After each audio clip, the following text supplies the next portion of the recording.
Halo, halo, apa kabar? Kita ketemu lagi ya. Kita ngobrol lagi bersama dengan Bung Rocky ini di menjelang akhir pekan ya, hari Jumat dan rencananya kan pagi ini akan berlangsung aksi People Power di Solo ya. Ini memang serem yang kita bicarain kemarin dan tetapi kan semula rencananya akan dilaksanakan di Bundaran Geladak itu nggak jauh dari kantor wali kota Solo yang di situ wali kotanya adalah putranya Pak Jokowi dan ini katanya karena ditelepon polisi dipindahkan, tapi polisi menjamin bahwa acaranya tetap diizinkan untuk berlangsung. Begitu, Bung Rocky, perkembangan terbaru soal uh, aksi People Power-nya. Kelihatannya akan ada orkestrasi itu. Karena mahasiswa dan buruh juga sebetulnya pemanasan aja tuh untuk Mhm. menguji daya tahan oposisi. Dan kelihatannya Pak Mudrik dia mengambil inisiatif aja kan karena dalam 2-3 bulan ini pertemuan konsolidasi itu intensif di Solo. Jadi sebetulnya secara terbuka Mudrik itu memang bikin rapat ini bukan rapat-rapat rahasia, semua orang boleh datang kok di situ tuh. Jadi Mhm. saya ngerti ya, psikologi Pak Mudrik. Dia seorang yang umurnya mungkin udah 80 tahun dan terlibat dalam politik sejak Orde Baru. Jadi dia mau lihat sebetulnya ujung dari reformasi ini apa tuh. Jadi Mhm. niat beliau adalah menghendaki supaya reformasi itu ditemukan kembali, reinventing our reformation, the spirit of reformation, kira-kira begitu kan. Tetapi karena penampilan Pak Mudik ini kan selalu berapi-api itu. Lalu Ya. dihubungkan dengan segala macam orang. Tidak, tuh Mudrik orang yang baik hati, sangat santun. Memang bawaannya adalah beringasan itu, pembawaan dari muda tuh karena dia aktif dari muda. Kan dia dulu aktivis P3 Ya. yang kan dulu P3 itu ya diaturlah oleh Orde Baru bahwa hanya boleh ada 3 partai dan yang satu sekedar bayangan aja tuh PDIP itu dan pada waktu Mega diserbu dan Mudrik berpihak pada Mega. Jadi Ya. Pak Mudrik ini justru jiwanya itu marhainis sebetulnya tuh. Nah Mhm. karena itu dia melihat bahwa PDIP kok tidak taat lagi pada sikap-sikap marhanisme itu. Jadi bagian itu juga yang menyebabkan Mudik menganggap bahwa perlu lakukan semacam koreksi. Dia juga lihat soal-soal lain, soal pemberantasan korupsi, soal ya macam-macam lah.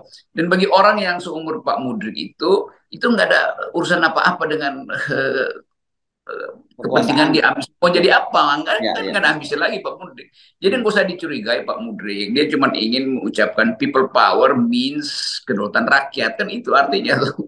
Ya, ya. Dan kayak gini kok beberapa waktu yang lalu kan ada yang melaporkan gitu ke polisi ya. Kita ingat ya ada beberapa aktivis bersama Pak Iya Muhammad dilaporkan Mudrik kan gila ini di anak-anak Bandung ya. kecil yang nggak tahu reputasinya atau prestasinya Pak Mudrik lo laporin dia itu ajaib itu dia Ya. ngerti kimia politik Orde Baru dia ikut semua proses politik reformasi bahkan di masa Pak Jokowi dia tahu bahwa ada hal yang nggak beres dia elit lama di Solo itu dan ngerti seluk beluk perkembangan politik dan karier Jokowi selama Ya. jadi wali kota tuh. Jadi dia hafal anatomi politik Solo. Karena itu dia anggap bahwa ya udah dia aja ambil inisiatif untuk memulai semacam gerakan moral dari Solo. Lalu semuanya panik tuh. Lalu Intel bekerja tuh, lalu mahasiswa mulai dihalangi segala macam. Kan begitu kan? Kan kemarin kan mau dibatalkan itu kan. Tapi mungkin pemerintah menganggap ya udahlah dibiarkan tapi jangan mengganggu pemerintahan Solo. Tapi ini kan hanya percobaan yang akan diikuti juga di Makassar, di Medan segala macam. Itu nggak tertahankan. Jadi semakin rejim itu lakukan regimentasi, semakin kegiatan oposisi itu mengaktifkan diri kan. Kan ini saling uji coba kan. Sampai di mana sih kekuatan istana tuh berhadapan dengan kegelisahan publik tuh atau bahkan menjadi kemarahan publik kan itu intinya tuh. Ini semua terjadi karena cawe-cawe Jokowi nggak berhenti. Kalau Pak Jokowi berhenti aja tuh kasih sinyal bahwa oke Ya. dia akan jelaskan pada publik bahwa mulai sekarang dia akan jadi apa namanya pandito segala macam. Ya, itu nggak terlihat. Jadi ini sebetulnya dipancing oleh kegelisahan publik terhadap ketidakpastian arah pemilu. Ya, iya, iya, iya. Dan saya kira memang ini kemudian seperti yang disebutkan tadi tidak lepas dari konstelasi politik di nasional ya. Dan kita sekarang melihat kita pindah sedikit ya, Bung Rocky ya, karena Ya, memang sebenarnya meskipun itu kesannya tidak ada kelihatan, tapi sebenarnya ada kaitannya soal itu gitu. Ya ini soal di KPK. Ini kan ini juga jadi rame sekarang ini karena ternyata meskipun Pak Endar Priantoro itu kembali ke KPK, tapi kemudian dia akan off, akan nonaktif sebagai direktur penyelidikan KPK karena dia ikut di apa? Dia ikut Lemhanas gitu. Meskipun ini khusus singkat KSA ya, bukan KRA. Kalau KRA kan 9 bulan ya, yang reguler ya, Bung Rocky. Ini tetapi kemudian orang menghitung-hitung, oh kok kenapa setelah dia balik nanti Oktober ya, ketika itu sudah proses pendaftaran calon presiden calon wakil presiden dimulai. Apakah ini bagian jadi artinya orang lihat tetap oh ini bagian dari permainan Pak Firly untuk menghadang Anies Baswedan begitu. Oke, kita coba lihat proses di belakang itu. Endar pergi cari pembelaan hukum tuh. Kemana-mana mentok. Dia pergi ke apa namanya ngadu ke ombudsman nggak berhasil. Yang ngadu ke Kapolda ya oke itu. Lalu ternyata masih ada jalan keluar itu pergi pada presiden dalam bentuk apa istilahnya tadi banding administrasi. Jadi sebetulnya waktu diiakan banding itu lalu diperintahkan kembali oleh Kapolri supaya dia kembali ke KPK sebetulnya separuh perintah dan separuh ngeyel juga sebetulnya kan karena bagaimanapun Pak Sigit mungkin nggak enak kalau nggak ikuti permintaan dari presiden supaya oke itu dipulihkan dong. Padahal Pak Firly juga tahu dikirim balik ke Pak Sigit tahu dikirim balik ke KPK pasti nggak akan diterima atau diterima separuh hati kan. Kan itu buktinya waktu Endar berkantor pertama, ya nggak disambut oleh Firly kan. Jadi sebetulnya kalau dibilang itu dalam upaya untuk sinergi juga nggak terjadi dan harmonisasi dan sinergi gitu.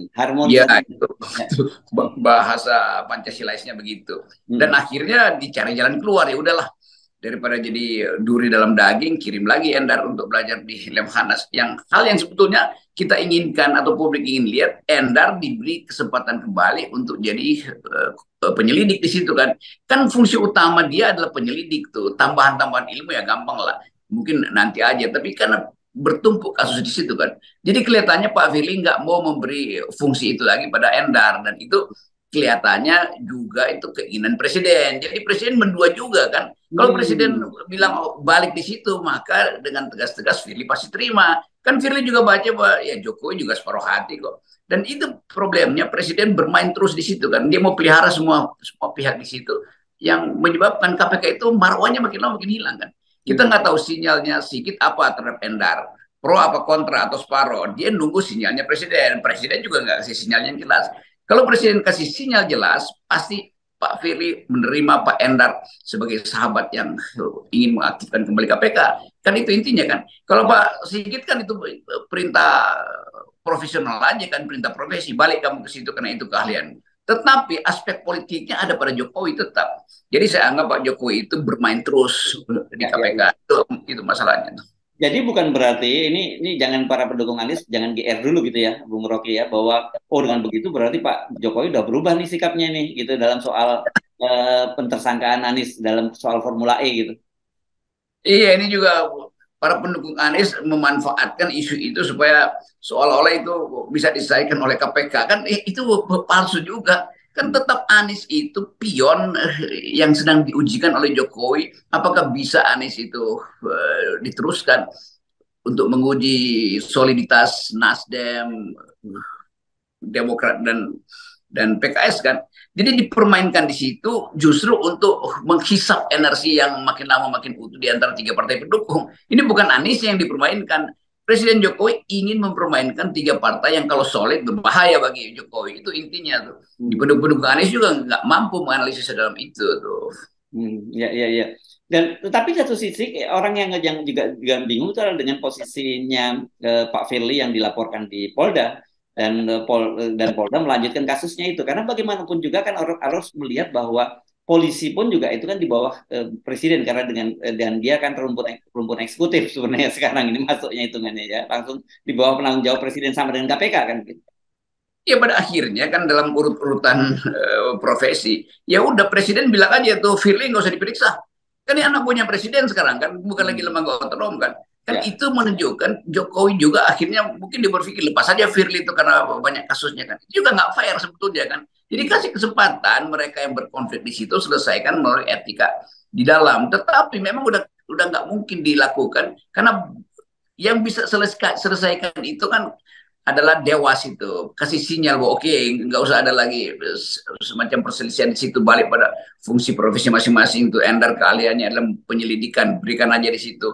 Firly masih punya kesempatan 1 tahun, artinya jangan diperkarakan. Karena kalau Pak Firly dapat perpanjangan 1 tahun, tetapi kemudian kasus dia di Ya. Polda itu terus berlangsung dan presiden seolah-olah tutup mata, itu artinya nggak efektif juga perpanjangan 1 tahun itu. Kan itu dasarnya begitu. Saya lihatnya bahwa KPK itu juga seolah-olah ditangani dengan cara tidak profesional karena Jokowi ingin memanfaatkan KPK supaya orang-orang dia itu nggak harus satu, dia mau ada 2 3 orang di situ, kelompok di situ kan. Ini betul-betul ini cara cara mata cara politik Mataram tuh memecah belah supaya menguasai itu. Mereka belajar itu dari pemerintah Belanda tuh, divide et impera sebetulnya. Nah, Jokowi juga adalah mental itu tuh. Saya mau terangkan itu sebagai orang yang mengamati dari luar kekacauan koordinasi di KPK. Iya, iya. Ya, karena ini memang agak sulit untuk membaca petanya itu tanpa memasukkan faktor Pak Jokowi ya, saya kira Iya gitu. betul. Jadi orang menganalisis seolah-olah Pak Jokowi di luar problem ini. Loh, Jokowi yang ada di tengah-tengah problem antara Endar dan Firly, antara Karyoto dan Firly, antara Firly dan Listio Sigit. Listio Sigit itu soalnya. Hmm. Jadi tanpa variabel Jokowi kita nggak mungkin menyelesaikan persoalan internal, apalagi etika di dalam KPK. Ya, ya. Ya, jadi artinya sebenarnya meskipun kendati sekarang ini Endar kembali ke situ ke KPK, kita nggak terlalu berharap banyak bahwa lembaga ini akan berubah karena memang sejak undang-undangnya itu direvisi, memang diniatkan untuk KPK itu sudah tidak lagi jadi satu kekuatan yang efektif untuk melakukan pemberantasan korupsi. Nah, itu sebetulnya intinya tuh kalau mau baik kembalikan dulu undang-undang KPK tuh lalu direvisi di KPK-nya, bukan diganti menyebabkan fungsi-fungsi dasar KPK itu nggak lagi bisa dijadikan landasan kerja tuh.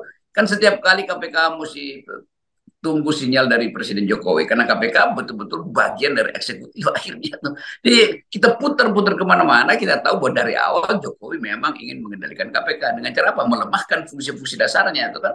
Itu aja sebetulnya sumber masalahnya tuh. Nanti orang bilang Jokowi lagi ya memang itu yang terjadi. Ya, kalau kita cermati begitu, makanya saya kira mungkin orang banyak yang melihat Anda ini kok selalu Rocky Gerung apa-apa mesti Jokowi. Tapi begitu kita dalami persoalan ya nggak bisa kita bicara soal KPK ini tanpa menyebutkan Jokowi sebagai variabel gitu ya. Justru variabel utamanya ya Bung Rocky ya.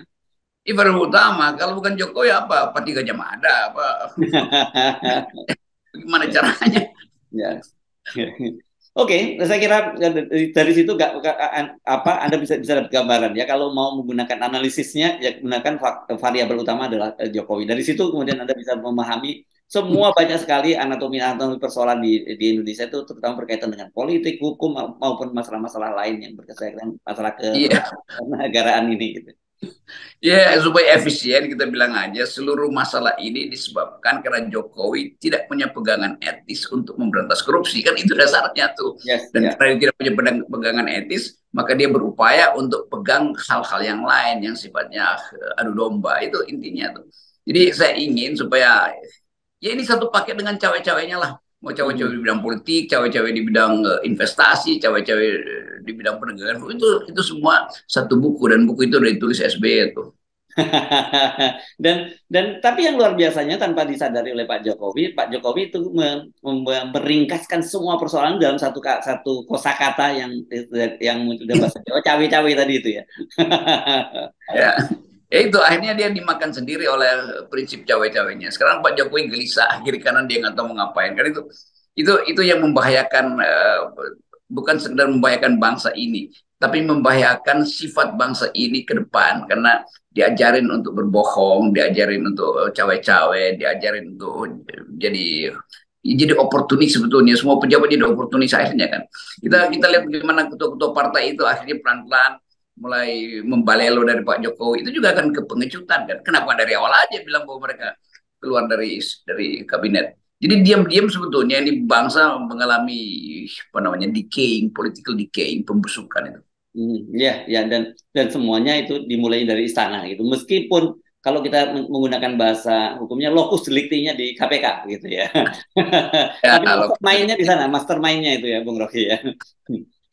lokus delikti di situ, tapi tempus deliktinya udah 7 tahun berlangsung. Yes, oke. Baik. Terima kasih, Bung Rocky. Selamat Yes, bekerja, itu Bung Rocky. pentingnya balik ke 0%. Ya, oke. Yo.